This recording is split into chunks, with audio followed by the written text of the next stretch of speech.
Kan di dalam rancangan saya Permenkesnya untuk penerapan kris ini akan ada potensi sinergi begitu antara BPJS dengan asuransi swasta begitu. Nah, seperti apa nanti peran sektor swasta sendiri diharapkan oleh pemerintah dapat membantu perbaikan sistem kesehatan kita?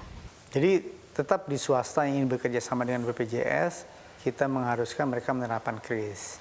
Kemudian kalau mereka ingin melakukan perawatan dengan tingkat yang lebih tinggi daripada kris, misalnya perawatan kelas 1 dan VIP, masih diberi kesempatan untuk top up. Top up dengan menggunakan asuransi swasta. Dengan asuransi swasta mereka bisa top up untuk layanan yang lebih tinggi. Ini ada sistem sinergisme yang kini ingin kita terapkan, di mana rumah sakit swasta dan rumah sakit negeri, kemudian pembayaran swasta dan pembayaran BPJS itu bisa saling sinergis untuk mewujudkan kemajuan dalam perawatan yang lebih baik untuk pasien-pasien. Ada peran-peran strategis lain, Prof, yang diharapkan selain top up pelayanan sendiri? Jadi peran strategis adalah kualitas pelayanan yang nanti akan diterapkan di rumah sakit dengan menggunakan kris, maka sistem administrasi untuk resistensi antibiotik itu akan dibenahi dengan baik.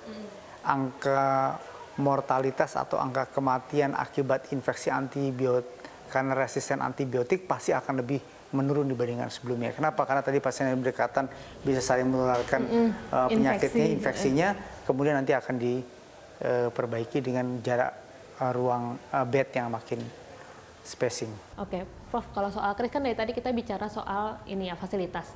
Kalau soal layanannya, Prof, akan ada peningkatan nggak? Kan kita tahu bersama kalau BPJS itu terkenal waktu tunggunya tidak sebentar.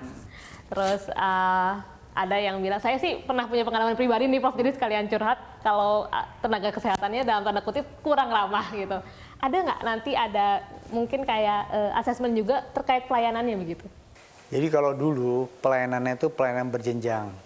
Dari puskesmas masih ke rumah sakit tipe D atau tipe C, lalu dulu kalau nggak itu dirujuk ke tipe B, kemudian dirujuk ke tipe A.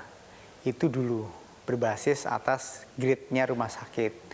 Kita akan perbaiki dengan KMK yang baru, Keputusan Menteri Kesehatan yang baru, dengan menggunakan berbasis kompetensi. Jadi nanti supaya ini tersebar tidak hanya dari puskesmas ke rumah sakit tipe C, sehingga waktu tunggu di rumah sakit C itu panjang, dia bisa ke tipe C, bisa berlangsung ke tipe B, bisa langsung ke tipe A. Jadi kompetensinya sama, hanya yang kita rubah adalah pembayarannya. Kalau dulu akses pembayarannya di tipe A lebih tinggi daripada tipe B, tipe B lebih tinggi daripada tipe C. Sekarang kita buat sama untuk tiap penyakit spesifik. Misalnya tifus bisa dirawat di rumah sakit tipe C, dia boleh dirawat di tipe B atau di tipe A dengan pembayaran klaim yang sama oleh rumah sakit baik tipe A, tipe B atau tipe C. Jadi yang diuntungkan adalah masyarakat karena ini bukan lagi berbasis atas grade rumah sakit, tetapi berbasis pada kompetensi rumah sakit. Oh, tapi nanti nggak ditakutkan rumah sakit yang dalam tanda kutip kompetensi di mata masyarakat akan numpuk gitu, Prof, pasiennya? Nggak, nanti kalau akan numpuk akan ada sistem SIS online, di mana akan kelihatan rumah sakit yang lagi kapasitas okupansinya kosong akan dirujuk ke tempat tersebut. Oh, jadi nanti akan ada integrasi layanan antara integrasi layanan di tingkat regional. Selain peningkatan fasilitas juga diharapkan nantinya ada peningkatan layanan begitu ya, Prof, dengan penerapan kelas rawat inap standar tadi. Nah, ini juga salah satu perbaikan supaya orang Indonesia percaya supaya bisa tetap berobat di Indonesia dan tidak berobat di luar negeri juga ya, Prof? Iya sih, sebenarnya soal trust aja sih sebenarnya. Kalau misalnya tadi disampaikan, kalau Mira menyampaikan kurang ramah dan sebagainya, kita sudah mulai berbenah di rumah sakit vertikal untuk memberikan pelayanan yang bagus, untuk menilai layanan rumah sakit yang bagus, menilai kamar mandinya harus bersih, tempat parkirnya harus bisa mengakomodasi. Iya, ambulans bisa luar masuk gitu. Ambulans bisa ruang masuk, kemudian waktu tunggunya harus kita percepat, waktu tunggu untuk ambil obat mesti jadi lebih cepat dan sebagainya. Ya, itu PR yang sangat banyak dan sangat berat pastinya, dan tapi kita bersama-sama menantikan realisasinya, Prof, karena kita tahu bersama kesehatan adalah hak dasar yang dijamin oleh Undang-Undang Dasar ya, Prof ya. Prof, saya sedikit tertarik terkait anggaran untuk merealisasikan revitalisasi rumah sakit ini. Kira-kira bantuan dari Kementerian Kesehatan itu dalam bentuk apa, Prof? Untuk rumah sakit, terutama di daerah tadi, untuk merevitalisasi fasilitasnya agar sesuai dengan KRIS.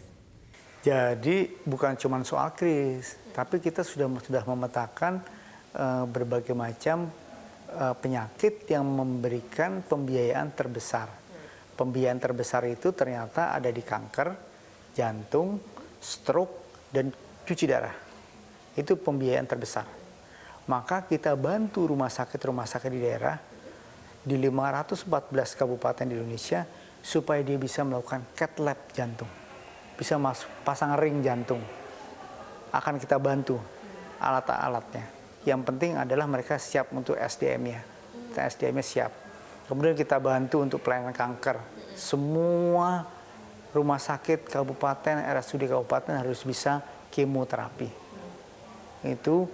Kemudian stroke, dia juga harus bisa mengidentifikasi apakah stroke ini adalah stroke akibat sumbatan atau stroke pendarahan. Kita belikan alat CT scan untuk 514 kabupaten di seluruh Indonesia. Dan untuk hemodialisis, kita coba berdayakan supaya angka hemodialisis menjadi lebih sedikit. Kita gunakan CAPG. CAPD ini adalah metode cuci darah yang bisa dilakukan di rumah. Itu juga akan kita tingkatkan dan akan kita sosialisasikan kepada rumah sakit di daerah supaya bisa melakukan CAPD lebih banyak lagi. Dengan begitu, kita melakukan revitalisasi di seluruh rumah sakit di Indonesia dengan bantuan hibah khusus melalui AIIB dan pinjaman khusus melalui World Bank yang kita sudah alokasikan sebesar 60 triliun rupiah. 60 triliun rupiah untuk standarisasi dan untuk bantuan revitalisasi rumah sakit terutama di daerah. Baik, Prof, terakhir nih, peran serta masyarakat, kira-kira bagaimana masyarakat bisa lebih berperan untuk mendukung langkah-langkah perbaikan yang diambil pemerintah dalam menstandarisasi rumah sakit kita begitu? Sebenarnya yang penting adalah masyarakat itu sadar bahwa dirawat itu kan nggak enak, sakit itu kan nggak enak. Betul, sakit itu murah, yang mahal itu sehat ya, Prof? Yang mahal itu sehat. Studi kesehatan Indonesia di tahun 2023 menunjukkan bahwa tadi saya sampaikan kira-kira ada 23,8 masyarakat Indonesia yang mengalami obesitas. Jadi 1/4 orang Indonesia itu obesitas. Kalau dia udah obes, berat badannya berlebih, dia bisa jadi diabetes, dia bisa jadi hipertensi, dia bisa stroke, dia bisa jantung dan sebagainya. Banyak banget itu penyakitnya. Banyak banget penyakitnya.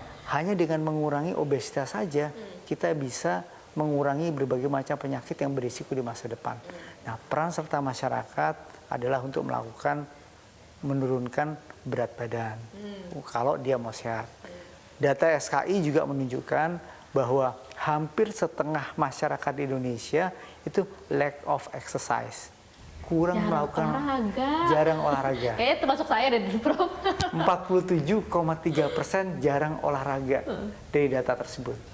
Padahal aktivitas fisik yang baik bisa memperbaiki jantung dan sebagainya. Peran serta masyarakat dan akan kita bina dan akan kita lakukan gerakan bersama-sama adalah membuat masyarakat berperan serta aktif untuk melakukan kegiatan olahraga. Nanti akan kita buat senam kesehatan jasmani yang seperti dulu pernah kita kerjakan. Kemudian klub-klub kesehatan jasmani di tingkat RW bekerja sama dengan Kementerian Kesehatan, Kementerian Dalam Negeri, Kementerian Desa, Kementerian Olahraga supaya masyarakatnya lebih bergerak, sehat, lebih bergerak. Oke, baik. Ya, kita berharap sama-sama semoga kebijakan transisi ini bisa segera diimplementasikan dan masyarakat merasakan manfaatnya seluas-luasnya ya, Prof ya. Sekali lagi terima kasih Prof Dante, Wakil Menteri Kesehatan Republik Indonesia. Sehat dan sukses selalu pastinya untuk Anda, Prof. Terima kasih, Mira.